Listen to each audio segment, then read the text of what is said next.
أعوذ بالله من الشيطان الرجيم. بسم الله الرحمن الرحيم. ومن آياته أن خلقكم من تراب ثم إذا أنتم بشر تنتشرون. ومن آياته أن خلق لكم من أنفسكم أزواجا لتسكنوا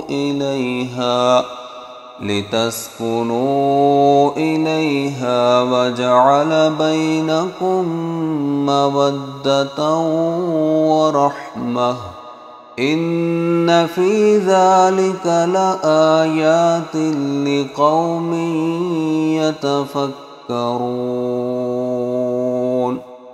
ومن آياته خلق السماوات والأرض واختلاف ألسنتكم وألوانكم إن في ذلك لآيات للعالمين.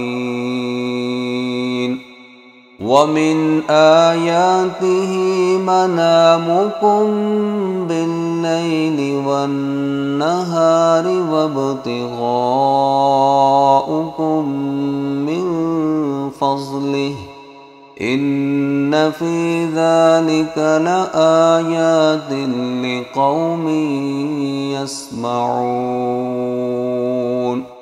ومن آياته يريكم البرق خوفا وطمعا وينزل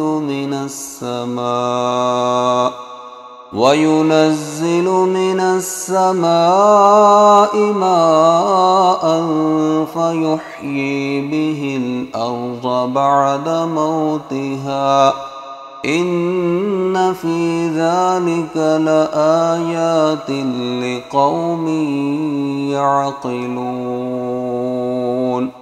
ومن آياته أن تقوم السماء والأرض بأمره ثم إذا دعاكم دعوة من الأرض إذا أنتم تخرجون.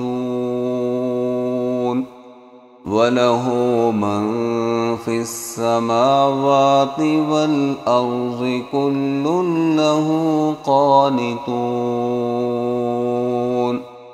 وهو الذي يبدأ الخلق ثم يعيده وهو أهون عليه وله المثل الأعلى في السماوات والأرض وهو العزيز الحكيم.